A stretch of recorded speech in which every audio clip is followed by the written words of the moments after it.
All right. Good day and good evening, ladies and gentlemen. Welcome back to another The Fuel Show. So we're streaming this live as we always do in the Facebook places of the world. So if you ever need to go look at this and watch this or just listen to us, feel free to go visit Live the Fuel, our page. But today, I'm bringing on, yes, as always, yet another new guest co-host. This gentleman connected with me a few weeks back, and last time I checked, unless he's moving around the world, is still airing from Canada.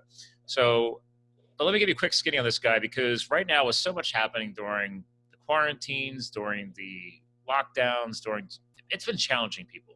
Everybody I reach out to, I still try and connect with people. You all out there listening to this are challenged by connectivity, maybe even your own relationships. I've been reading about people's relationships crashing and burning. Others are thriving. Others are being tested to become thriving, like my own. And so obviously there's your hint of the day. We're going to talk about happy, healthy relationships, the challenges with them, because today's new guest co-host for you is a relationship coach from Toronto, Canada. And he actually helps people create amazing and enviable, I like that word, enviable relationships. And right now, most people are probably thinking about survival of the relationships, but why not jump forward and move into that future position of enviable? So he's been into self-empowerment. I'm a big fan of this. I think a lot of us through our self-work need to become self-empowered, self-improved. Improvement extends across personal and professional boundaries. So without further ado, we're going to talk about insanely actionable strategies today, maybe some happier relationships for y'all. So today's guest goes, sir. Welcome to the show, Roman Mironov, sir. Hi, Scott. Thank you for having me. It's a pleasure. Well, thanks for joining me. And good timing. I've had some stressful the past week or two, because I hear cheers. And it's funny because I'm all about beating and like crushing the stress, but we're human. It's okay to be a little stressed out once in a while, because we got to find those ways to overcome those experiences. And that's how I kind of wanted to start off today, because I've been reading about people's relationships being challenged, being struggled. But then I'm also following friends of mine who are thriving. They've created some innovative ways to be happier and possibly enviable, at least according to social media. So what are your thoughts on that? How do you want to start off on that subject? I would definitely agree that people are challenged now, staying together at home. And this is a very good time to practice. One tip that I always teach is that you need to spend time apart strategically, because you can't be in the same space all the time, and you need to, create that space between you to miss each other. That's important. And, this situation just made it, it's challenging, but it's also a blessing, because it helps people really to practice this thing. I completely agree with that. Actually, my wife and I were just joking the other day. She's like, when I get a little fired up, I get a little stressy, I try and escape the home office here and go out to my garage where I have a nice gym and work out, do something. Like you and I were talking before the show today. I'm going to unplug after this show, go out into that said garage and work on a project for my wife's veterinary business. And it does allow me to unplug and separate. But then obviously at the end of the day, I'm still coming back to the same house, my wife and I, spending time. And we joke around that she's like, I can't wait for you to leave on a business trip again. Right. And honestly, I agree. I love the point you made on missing each other. People are like, oh, you should be happy always together. I'm like, no.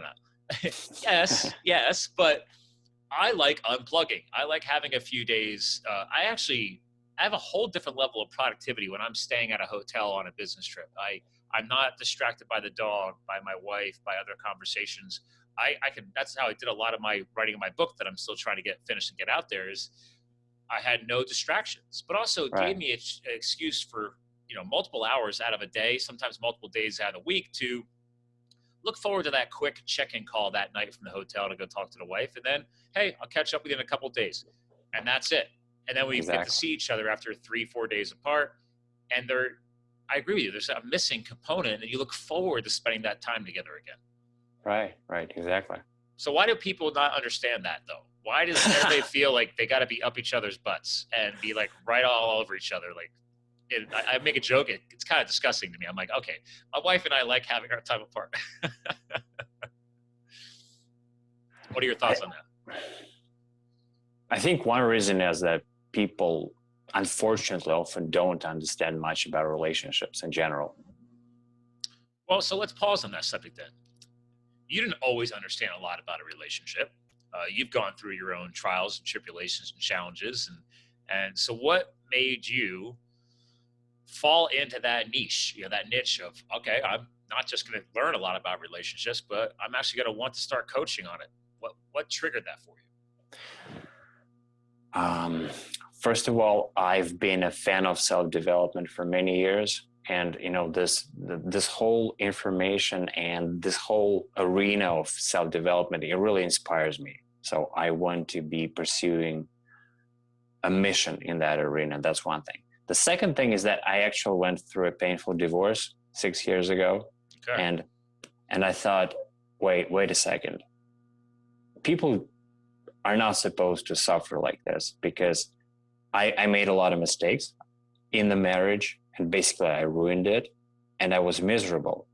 And I thought, and I knew that I had made a lot of mistakes, and I wanted really to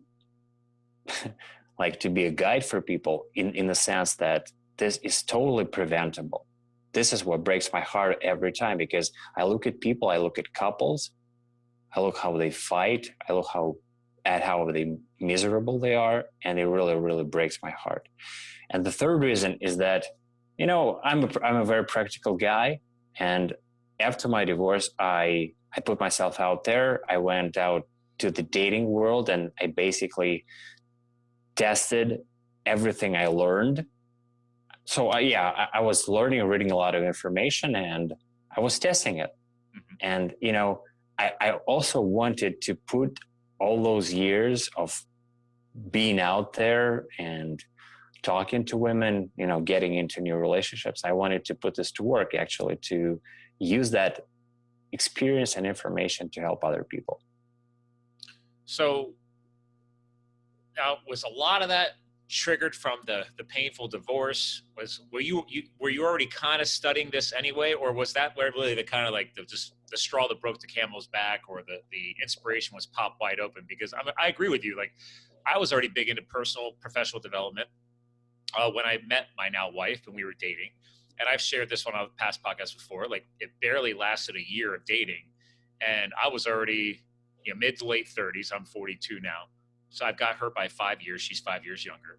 And I had no problem. I don't hide it. I tell people, I was kind of a jackass. I was very self-indulgent. I was, I came off of years spent, firefighting out west after I left the corporate life. And then I was, vagabonding or traveling all over the Western US, and, mountain biking and rock climbing and skiing. And I was not in any relationships at all, did not date. I called myself the self-imposed bachelor. I thought that was easier, and right. Then I meet my now wife, and highly intelligent woman, and has very little patience for stupidity. and the tough guy, I don't need this, didn't go over too well, because, well, she's already approaching her early to mid 30s, and women do think differently in that realm. And neither of us wanted kids, so we don't, and we're fine with that. But she also has her patience meter was already pushed to the minimum after a 9-year relationship before we met. Wow. And it's okay, it's put up or shut up. And I didn't know that. I wasn't listening. I wasn't observing, right? I wasn't focusing on her. It was really just all about me. So she ended the relationship, broke up with me. And then I took all that energy of self-work and professional development. And for some reason, it just tripped a trigger. And the next 3 months after that breakup, I just dove head first into relationship knowledge, understanding what if anything, did I screw it up, which I clearly did. But she had some opportunities to improve too. One of the things was she doesn't like confrontation. So when I was being a jackass, she didn't want to call me on it. So when we finally got back together, proving her that I was putting in the work, and I'm not going to stop putting in the work, and I'm going to keep trying. And we realized, okay, we need to start a whole new chapter, right? So she's like, I don't even want to think about that first year. You're an idiot. So just a lot of things triggered my metamorphosis, and I would never talk about love, relationships, romance, nothing. And so it's interesting how that shifted me as well. Right. So, because I already had a lot of work in on personal and professional development, but never spent time on matters of the heart and the relationship piece, and realizing that all of that is intertwined, right? Exactly. Yeah, I mean, how do you talk to that intertwining piece of it? Because clearly you took the same energies that you're already doing in other areas, and then the divorce and everything tripped in, and he's like, okay, well, I want to help other people learn what I've learned. So, what are your thoughts on that? How do you help people intertwine and understand that this does cross over? You can't ignore the relationships components. I just give them my example. I tell them, that in my marriage, I was a workaholic and I focused on work single-mindedly. Okay. And when I focused, like actually a lot of men do that. Oh yeah. We focus Guilty. on work and then we just ignore all the other areas. And very quickly, all those areas, they start to deteriorate, including relationships, health, friendships. They all need our attention. That's the point, because our life is everything is intertwined. It's just like our body. It's a feedback system, right? When we smile, when we feel good, we smile. But if we smile, we also feel good. So it's a feedback loop, and the same thing with our life in general. Yeah, I agree with that. I mean, if you're having a bad day and you find something to pause and think about that makes you smile, it creates a shift. There's totally a psychological shift. There's a hormonal shift. I've talked about this because I know part of your background too is you and I get together. We geek out about psychology too, right? So that was a big part of my background. I had made myself go back to school on nights and weekends as an adult student, and I studied psychology with the marketing. And the biggest thing I took away from that was learning about the domains. Like you're talking about this intertwined thing. Like they say, depending on the person you're studying from, some people will refer to as 5 domains, 6 domains, 7 domains of your life. Everybody's lives are different. But at the root, as you said, right, you have friendships, you have family, you have romantic relationships, you have your professional life, your business or your career, you have your educational life, like growing mentally, educationally, if you are back in school or you're still in school, like all of these domains. Then you have your health, wellness, and fitness component. So, and they said, yeah, if you focus on one domain too hardcore, and you're allowing all those other domains to fall below that zero axis, right? Like it's just all of a sudden they're just dropping off the radar. And it's very hard to keep them all balanced, but you still have to be aware of all of them. And that's one of the biggest things I learned about is like you're going to go through periods of your life where, yes, education might be more important than career, or now you're in a serious relationship in your romance, but you still have to be mindful of everything else. If you have too far extremes, that's where the stress comes in. That's where mistakes are being made. And that's what I'm getting from you as well, is that you can't ignore these other domains of your life. So, Exactly. How long did it take you to realize that your career had smashed down like all these other areas? Was it immediate? And did you realize like, oh my God, light bulb going off, or did it take a while? I think the full realization came about 5 years after divorce. Okay. It took time, right? It took time. Exactly. Especially because, I've been, even during those 5 years, I've been going back to this mode, like working single-mindedly quite a few times. And then every time I stopped myself, maybe so I would spend 1 month in the hard mode, working single-mindedly, and then I would catch myself and say, wait a second. I'm putting too much pressure on myself. I'm too hard on myself. I have imposed rules that prevent me from relaxing, that prevent me from feeling joyful, and I'm stressed all the time. And I had to go through these phases, well, let's say 5 or 6 times, and only then I started to finally realize that this thing was the reason why I ruined my divorce. And this thing, it keeps me stressed out. It doesn't allow me to relax. And I thought that if I would like go on the same path, it would easily drive me into depression. So yeah, that's why I Great needed point to on stop. depression. There's a lot of data coming out right now showing, I talked about it before, right? Quarantines aren't easy. We're all learning this here in 2020. And Yeah. there's definitely, here's the thing. I've always said this, from a relationship standpoint, I am not a coach by any stretch of the means. But the one thing I did learn from all of my self-work was you can't expect somebody else to make you happy. I truly believe that. Like I told my wife, I said, baby, if you and I are going to keep going, get more serious, get engaged, get married, which we eventually did, right? Right. I look at her as a bonus. Like I can't use her to fill a possible void in my life. I never looked at it as a void. I said, great, I needed to work on my heart, my romantic abilities first before I plugged anybody else into that. So you have to love you. You got to be happy with you. If you're already in a depressed state and you're trying to start a relationship or grow a relationship while you're still trying to work on your crap, I mean, I don't know. I'm not a coach. I'm like, I feel like fix your stuff, work on you. You know, that way when you step into that relationship, you're more open and more capable and more willing to grow with that person because you don't have that, all that negativity still there. Exactly. Is that realistic to talk about? I love how you put it. It's brilliant. This is exactly how things work in life, because it's actually one of the best qualities that a man can have in a relationship, being self-sufficient, being already happy, and really being on his mission rather than like pursuing the woman for happiness.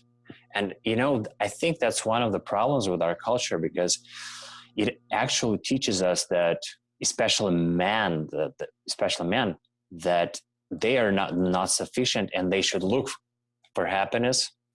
They should go for happiness to their woman. That doesn't work. No, of course not. Well, would you also agree that also works on the flip too? I mean, I talked to my wife about that, and she's like, you know, I would agree with you. She's like, when we met, she was just starting up her own business.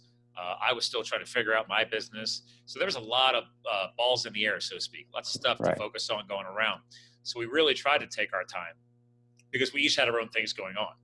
And maybe that was a contributing factor why that first year was such a crash and burn, because I had just moved to this area back from years living away, and I was still reconnecting, struggling with missing my firefighting life and all those other things. These are all variables that aren't her fault. It's my work, right? Maybe I needed a year to get reassociated, but I didn't. And it took somebody like her to give me a wake-up call. But also when I look at her too, she doesn't need me to run her business. She doesn't need me to take care of our dog. Like, she was already independent with that. She had just bought this house that we now own together. And like she already had, like, she had a lot of stuff going for her. So that's one thing I found attractive about her, was I was like, okay, she's got her crap together. I mean, yes. But left, like, she doesn't need me for any of this. So that was one thing that we realized together, was like, okay, I have a lot of strengths. You have a lot of strengths. We always have stuff that we have to work on, but we don't need each other. Exactly. Yeah. Absolutely. Because neediness is completely unattractive. It kills sexual polarity. And yeah, that is very true. Now, is that something that you list? I know when people first go to your site, actually, I'm going to do some screen sharing here. When people first go, and ladies and gentlemen, this will be all in the show notes on the website at livethefuel.com for his episode, and also in the podcast notes, but his name is romanmironov.com. But when you first go there, you have a quick little, looks like a free thing here, 7 dreadful mistakes that will ruin your relationships and how to fix them. So is this like one of those hot zones that you get right into on this type of thing? Then when people get this? As far as one of the common mistakes about the neediness? In this one, I don't think that I talk about neediness. Okay. No, I don't think so. There are other things. Oh, so there's probably more common things than that. Exactly. That's good. Yeah. Like the very first one I think I started with is people actually, they come into a relationship not to give, but to get. Ooh. Ah, okay. Yeah, Well, and that, that's that the kind of problem. stems up what we just talked about, right? I mean, if you're going into a relationship looking to have that person fill that void, you're looking to get something in return. Well, yeah. Okay. This is What quite connected. what's something more common on that subject? Like if people are hearing this right now, like, okay, getting in a relationship, do you realize you're actually don't realize you're trying to get something out of it? Like what's some examples of when people are trying to get something out of a relationship? Well, for example, I just I talked to a client this morning, and he has a mother-in-law he doesn't like, so he So common. right. I like my mother-in-law, but I mean, hey, other people though, I hear the same thing. It's a struggle.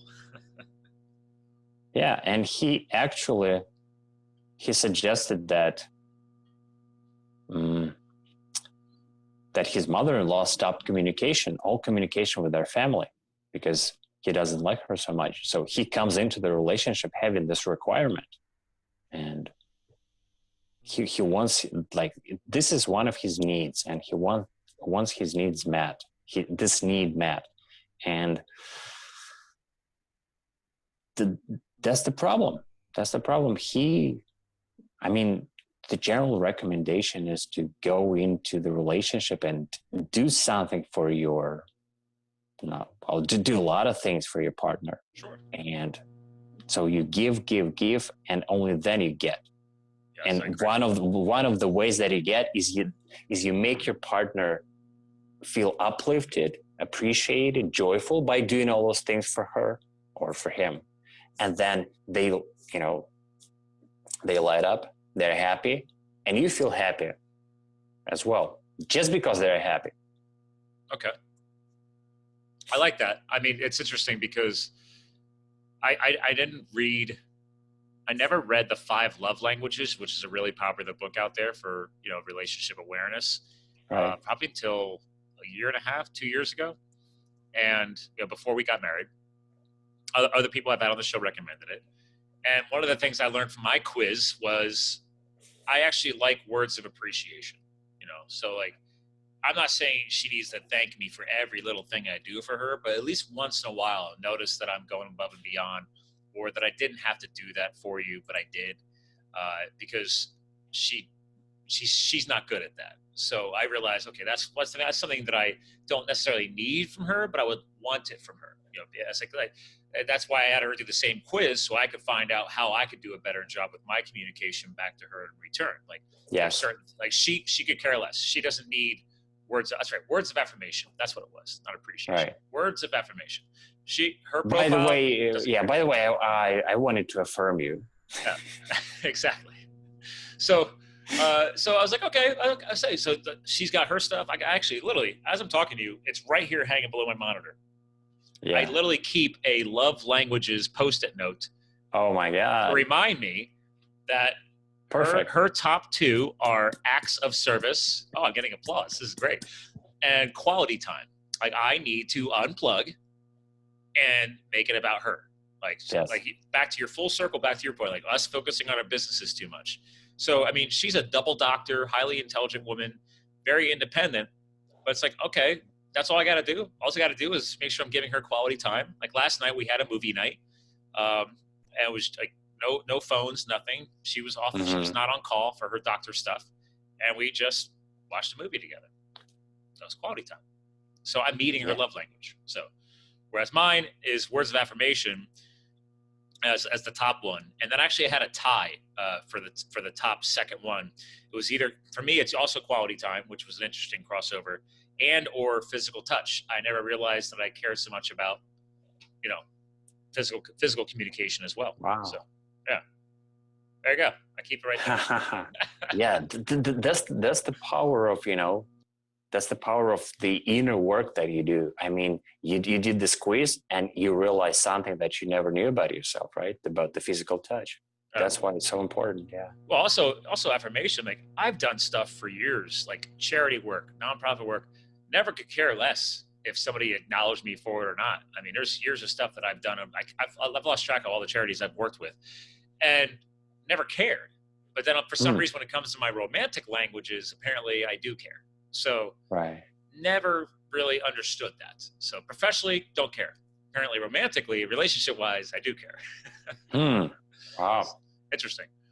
That's interesting, right? Yeah. Right. Now, do you use like, best-selling books like that, intertwined in with how you work with people? Because I feel like everybody knows about that book. And if they haven't, and you're hearing this right now, I'll make sure it's linked in the show notes. It's a very popular book that a lot of relationship experts I've talked to have at least casually brought up or mentioned to people. So it seems like it's been out there a long time. Yeah. So what's some other hot items for you that seem to stand out across most of your clients? Well, another thing, just as a quick reminder, I'm very big on this tip that I mentioned before, which is missing each other. Okay. Having that space. So yeah, that's important. The other thing is actually making sure that you have those daily intimacy moments. So whatever you want to do, hugging, kissing, holding hands, this is important. I recommend to have them daily, on a daily basis. Now, is that just based on physical touch in general, or it could be anything? It could be like sending a loving text to each other or something, or is it absolutely, anything? Okay. Absolutely. Yeah, just anything romantic works. Okay, because intimacy is very broad. I do know that. Like some people maybe are more physical, some people are more verbal, some people are more kinesthetic, right? Through the act of doing so. Like me bringing home a bouquet of flowers for something, and then I don't say a thing. I get them all done. I put them on display, and then I'm probably gone for a few hours going to do work or something like that, and then she'll get home after a long day and then just see them there. So I do little things like that. So, but I also know that sometimes if she's had to get up early and leave before, we don't really have a quality exit in the morning. Sometimes she's like this morning, she was gone before I even had to wake up. She had an emergency call. Yeah. So like we haven't even seen, I think we saw each other. I'm not kidding you. Before this podcast, I was pulling up in my car. She had just pulled up before me, dropped off the dog because the dog likes to ride with her all day long in her vehicle. And then we rolled our windows down as driving past. And she's like, I got to go to another call. I'll see you later. And I was like, all right, love you. And that was it. Like, literally passing ships in the street. And I pulled over, parked, and I came in to go do the podcast with you. So I was like, we actually haven't physically hugged, touched, or kissed today. So, yeah. So actually, now we're talking about this, I think I might have to send her a sweet text or something saying, I look forward to seeing you tonight. So yeah. But there you go. That's your point. We have plenty of distance today. We're missing each other, at least during the quarantine. Luckily, her business keeps her on the go. She's always going out to the farms to help horses. So, but not everybody has that advantage. Yeah, and they need to create it for them. Like, create it strategically. Be really intentional about it. That's important. I have an interesting question for you. How do you give tips on this whole, it's hard to miss each other if you're both stuck working from home right now, quarantine, lockdown, whatever, depending on where you're at in the world. So if you're both stuck in the same house, for example, a friend of mine, she's running her business. He has a lot more flexibility, but because the schools are closed, parents are forced to now add on a role they never had to have before, which is a teacher educational role. And now it's trying to, and I have friends that can't stand it. Like they can't wait. Like this is why teachers exist. Like people need to appreciate teachers. So try to run your company while you also have to run webinars for your kid. Like that's how some of these schools are doing it. I don't even know how they're doing it. Thank God we don't have kids. But like, there you go. How do you separate that? How do you create the distance that you're saying is healthy to miss each other? But then find time to create those little romantic moments. If you're running your business, also being a parent and also being a teacher all day long in the same house. What do you got? I got just one thing. Okay. No one said it would be easy. Relationships are difficult. They are, but they're also a great opportunity for development, for personal development. If you see it like them, if you see them as a source of stress, a source of challenges that like keep bringing you down all the time, it's not going to work. Okay, so there needs to be a mental flip there, right? There you can't should look be at a it as a mental flip. challenge. Okay. Exactly. And just also another thing is being creative, really looking for ways to maybe just get your laptop and go work outside for a couple hours. I agree with that. I did it the other day. It was nice. It was a nice sunny day. I was like, granted, I've got like 3 monitors here, so I'm very productive, but I said, I need to get outside. So I was like, let's go back to a good old fashioned laptop screen, go outside, have a cup of coffee, and work in the sun. So, and it was very recharging. And exactly. Actually, that was the day my wife was off. So I was in the backyard. She's in and out of the house, doing her own thing. So we got to create some of that separation without us being up on top of each other inside the house. So. Yeah. And I also have this example of a client that I'm actually working with right now, and he's in a different country, and he has a very big family, and they were also in quarantine, so all the kids came back home.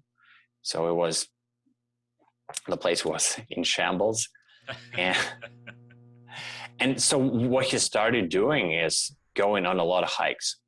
Their country is beautiful, so he has this great opportunity. They have lakes, they have waterfalls. It's beautiful. So he took the opportunity, and he even went on hikes during the night for 10 hours. Just himself, obviously. Yeah, himself and his friends. But that was the point. That was one of our ideas to create the space by taking those hikes. So that was his way to unplug from the overwhelming of family life being even more concentrated than normal, I guess. Exactly. Okay. And being apart from his wife to miss her, as we talked before. Yeah. Well, one thing I like on top of that is the fact that they are also using things like health and fitness and exercise. That's very, very innovative. A lot of us have made it very easy to just turn the TV on because you're at home all the time. And I don't watch a lot of TV before. I don't need to add more on now. Obviously, if it's a date night, and then like last night we had a movie night, then great. But I'd rather go work out. I'd rather go on a mountain biking ride. This guy going on hikes. That's great, because also people need to have that for stress relief too. People underestimate doing physical fitness is really not just about conditioning the physical body. It's helping relieve the brain. Get you something. I tell people all the time, I think completely differently when I'm on my mountain bike versus when I'm skiing in wintertime, or when I'm even on a road bike. If I'm on a road cycling bike versus a mountain bike, riding at 25 miles an hour on a paved road versus mountain biking, I think differently because I'm focusing on different things. So when I'm on a road bike ride, it's simple, it's easier. So I can think about more ideas and more creativity. When I'm on a mountain bike ride, I literally just focus on that trail and that tree that I might hit. And that's really about it. So that's why I love exercise, because it forces you to have to think about other things and change the wavelength in your head. Right. And what about skiing? How do you feel when you're skiing? I feel free. Yeah. I mean, the only time I think as far as creative thinking skiing is if I'm on the lift.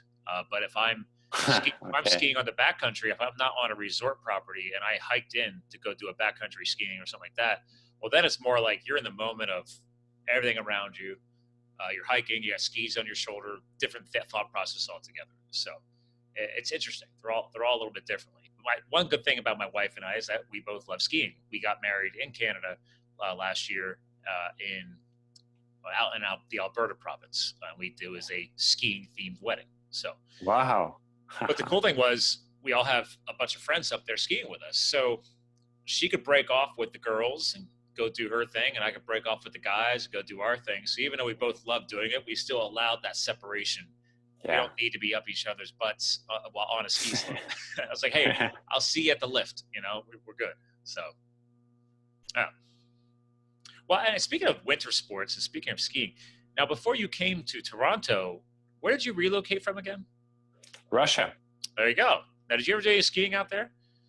Yeah, we do have it, but it's not even close to like Rocky Mountains or the Alps. No. Okay, I figured out. Very, very small hills. Okay, well, that's like here in Pennsylvania. We don't have big mountains. Yeah, to your point, I'd have to go west to go out to the Rocky Mountains and to get the higher altitude, more terrain, more options. So, which is more reason why we love traveling. Actually, we're already planning that. We know that the quarantine is going to shift and change and hopefully get better. So my wife is actually trying to figure out how to find a veterinary conference actually back up at Lake Louise in Canada where we got married, or and we're trying to do a return trip, but we can actually do it for business reasons, so we could write it off as a business trip. But it gives us an excuse to go back and kind of, because we never had a honeymoon, because we took our time trying to figure out the honeymoon. We were going to wait a year and do it this year, and now with the quarantine, we were supposed to go to Italy. Well, that didn't go so well. So now we're like, okay, maybe we're gonna go back skiing again. We both love doing it. So that's one thing we can pull together to have in common. So I had another thing that I wanted to ask you about. Is there a consistent methodology that you follow with everyone? Is there a standard fundamental or foundation of your processes? Or are you always having to adapt and change with every single person? Is there no consistent game plan? There is. I'm quite disciplined and consistent myself in everything I do. So that's why I do my best to have a system. Okay. And usually what I do in the very beginning, I begin with setting goals, just really understanding what the person wants. And from there, we can go into different directions with different clients, because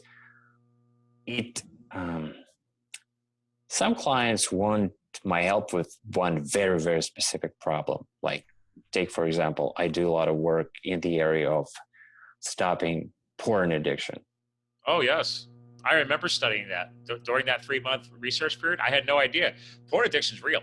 It is. That is actually, that's not a joke. We're actually being serious right now.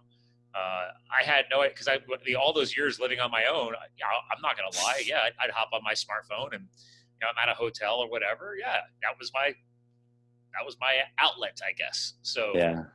But that can be, you don't realize how addicting psychologically that can become. I think one of the biggest things that stood up to me, if I remember correctly, this is a few years since I did all this research, but you can polish it up, was the fact that it's right there. It's on demand. It's instantaneous. That's not real. That's not the way life goes. You can't just have that wham, bam, thank you, ma'am lifestyle. That's not healthy. That's not normal. Completely unhealthy, right? Yeah. So how do you talk to that? That's got to be an interesting topic to try and explain to people. Look, the good thing for me is that I don't really have to explain it to them, because they usually come to me because they know that it's a big problem. Oh. Like a person would spend, let's say, 5 hours every day, or maybe not every day, but on the weekend, and they make it an event. They would get a lot of junk food. They would get stimulants. So they would make it really, really like a holiday for them. And that's so much pleasure. And after having that, they have a lot of regret. They feel shame. They realize that they're squandering their potential. And so they know it. They know that it's a problem. Mostly what they need in a coach in this situation is a person who will hold them accountable. Okay. They already know that this is a huge problem. I'm impressed that they have the self-awareness to bring it forth as a problem themselves. Somebody didn't have to call it out for them. Do you think that everybody deep down knows that this is not normal? And should probably find a way? No, of course not. Okay. That's exactly why those people, they reach out to me as a coach, because they realize they have a problem, right? Okay. And this realization, this self-awareness is what helps them actually do something about it. But most people, they never realize, I would say that one half, they never really understand that this is a problem. And the other half is they they they don't want to take action. They know it's a problem, but they say, well, yeah, they just procrastinate on resolving the problem. Well, that's common with a lot of thought processes these days, right? It's like, oh, okay, well, I keep saying I'm going to go back to the gym, but I'll get around to it. Or I keep saying that I'm going to start taking walks, but I'll try next week. I didn't get around to it. So a lot of us, I think, are guilty of our own procrastinations and lack of willingness to become self-aware. So on that point, though, if people find out about you, right? If I'm a person who's never even thought about the porn factor or self-aware, nothing, and then the other person is somebody who is self-aware, right? They're like, you know what? Yeah. I do want to talk about this. I know this is a real problem. Clearly, that person's more capable of being helped because they've already accepted it and became self-aware. Yes. Versus if you had to bring it up in a coaching conversation and then they've never really considered it before, do they need more time, I guess? Is it better to have somebody become self-aware before you can even tackle a subject like that? Yeah, of course it's best. But you know what? For me, the important part of coaching is accepting the person as they are. I'm not there to change. If a guy feels happy by being addicted to porn, that's not necessarily my job to change him and to try to improve him in a way that I see things. If his life is working for him, if he feels happy, why not? So the point for me, the point is that I have, like, going back to your original question about the system that I use. My general idea that I pursue by using that system, by setting goals and going into specifics about each goal, is to help the person achieve what they want. So, for example, let's say a guy, he is addicted to porn, and at the same time, let's say he wants better results in his career. And I might think that these are both areas that we need to work on. And he might think that he only needs to work on the career thing. And if he wants that, I will help him with the career thing, and I won't even mention porn addiction. Because, again, it's not my job to fix people. Sure. So that's interesting. It's not my job to fix people. I like that, because a lot of us, I truly believe in the more, as you put in more, I tell people all the time, like, we're all just at a different place in the timeline. I think you can agree with me on that. Like, we're not recreating the wheel here. It's just that some of us might have acquired more data, more information, started earlier in the process. So we're just further down the timeline.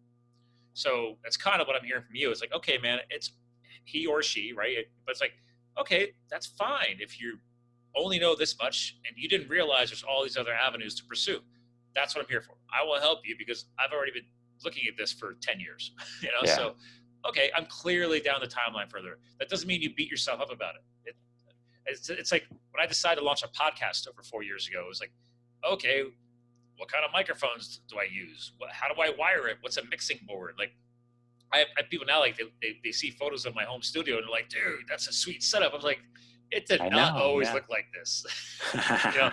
I spent years like, okay, you know what? Maybe this year I'll add this or I'll try this. It took time, So, and there's always going to be more tweaks to come because I have a problem with that. I like to keep improving things.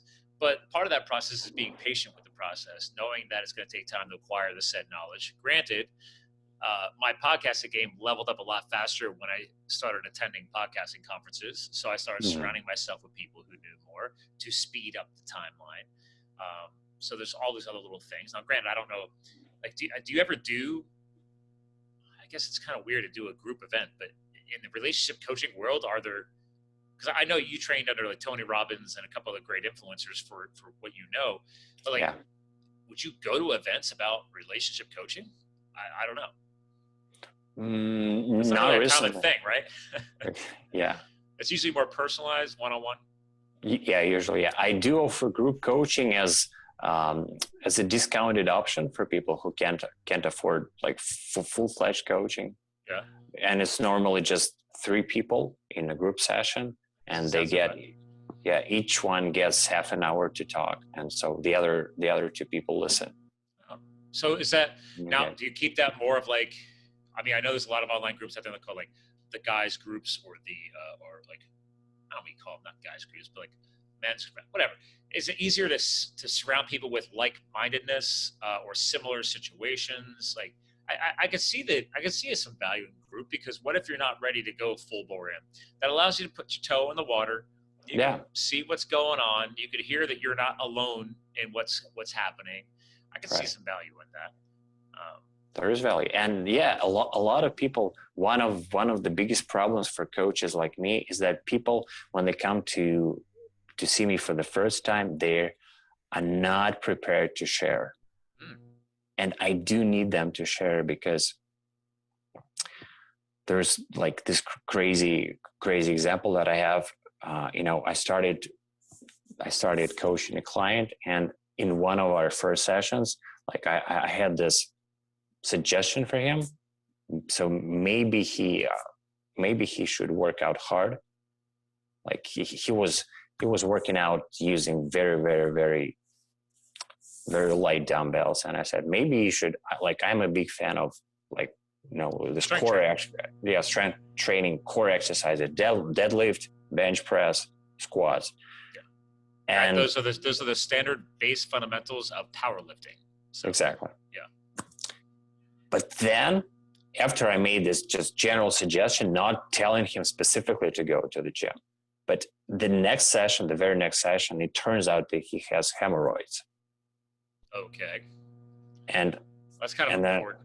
I mean, it is important. And so you don't really, so people don't want to, they're not open to sharing this kind of things right when they see you for the first time, right? So you need to develop that bond with them. And yes, group coaching can help build that bond first. Okay. Because they see that this thing can actually work out. They like it. They see value in me as a coach, and then they start, trusting me more, and then they could go to sharing more things to me. Yeah. I could definitely see that being very, very true. I mean, I've talked to some people call them romance experts, relationship coaches. I think one person, they actually called them, they call themselves a unconditional love person, which actually is nice. I know that's part of what you talk about too, right? Yeah. Reaching that place where you can realize you can connect with somebody. Maybe it's just yourself, like giving yourself true unconditional love, like accepting yourself and all of your strengths and your weaknesses. Like one of the words I'm really trying to delete out of my vocabulary is anything around the term perfectionism or being perfect, right. Or it's okay, you don't have to be perfect, like that. There's no such thing as perfection. There's your summary, right? Exactly. We are all, like I said, different places in the timeline, growing differently, challenged differently. Like just because I can ski well doesn't mean that you can.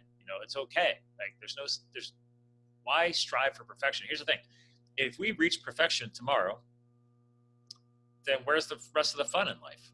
Where's the rest of right? Like where's the rest of the challenge? If everything was perfect tomorrow, that could get very boring. Yeah. Exactly. Yeah. But we keep being told that, well, I could love you if this, or I could love myself if I had this. And it's like, that's not unconditional love. Like, yes, you got to I'll be happy when, right. Yeah.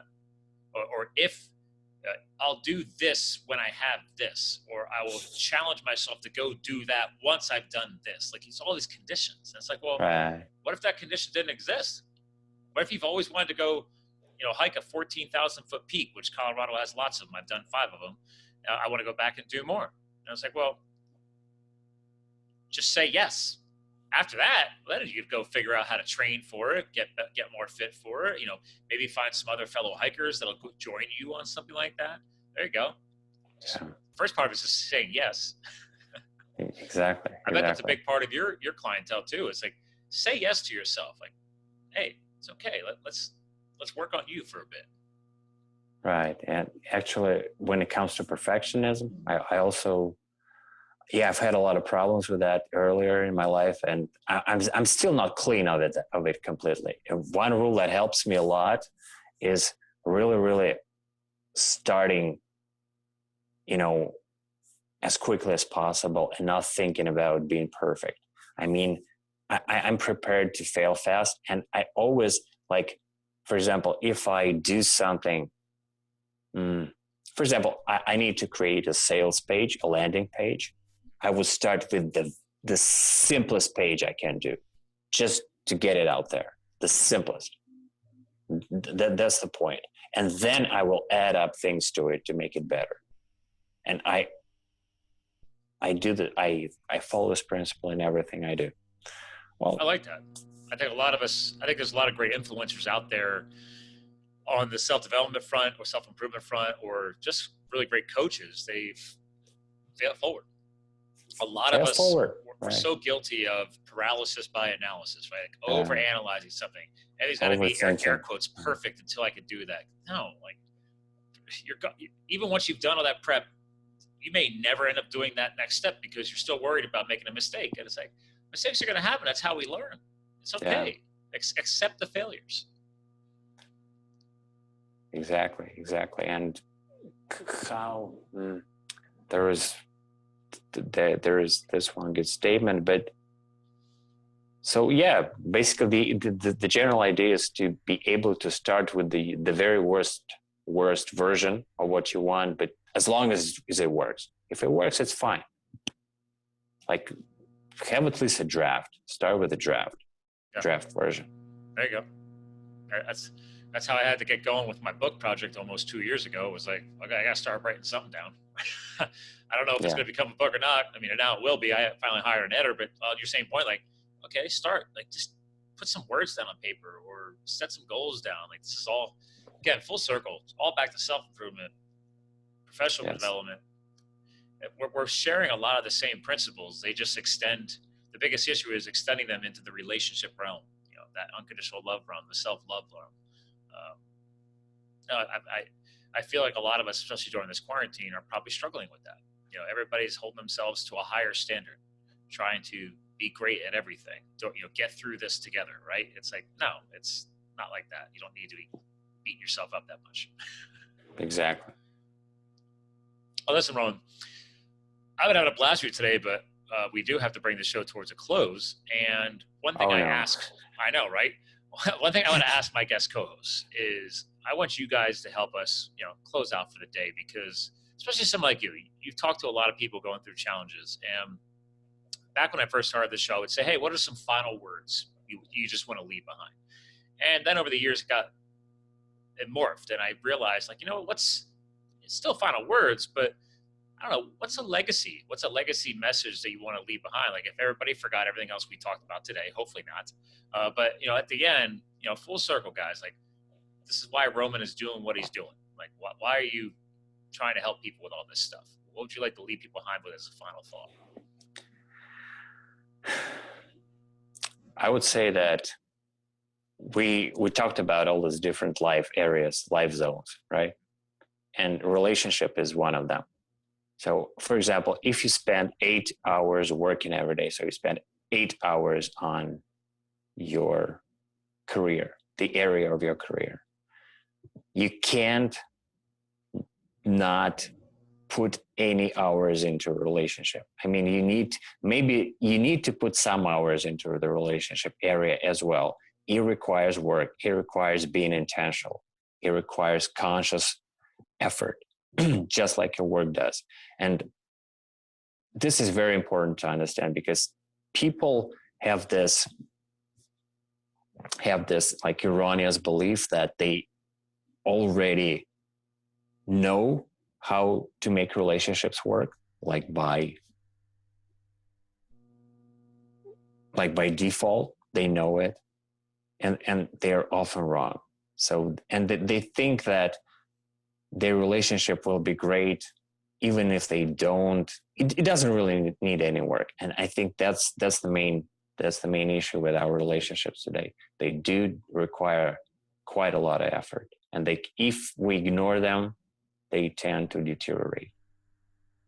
So, like, try to use the same approach as you use it with your work. You read books, right, in your professional and like in your profession, your career, business, or whatever, read a book about relationships, and don't just read it, but also apply it. Well said. I agree. Gotta simplify things sometimes. Well said, Roman. Well, listen, hang tight. I'll give you a proper goodbye off of the air. Ladies and gentlemen, as I reminded you earlier in the show, we were talking about his different coaching methodologies. We were talking about, he's got that free 7 common mistakes giveaway he's got on his website. So again, go to his website, romanmironov.com. And I actually I'll do a screen share one more time for the video watchers since we're on the Facebook streaming. So again, check him out there. And again, all this stuff will be linked in the show notes like we normally do. Since he was talking about books at the very end, hey, check out that book I was telling you guys about, the 5 love languages. Really powerful. It helped me and myself. So yeah, you can pull a lot of great nuggets of knowledge out there for you guys. So, ladies and gentlemen, we're here to fuel your health, your business, and your lifestyle. Roman helped us do that today. Thanks for tuning in. And a reminder, you too could live the fuel. We'll talk to you guys again soon.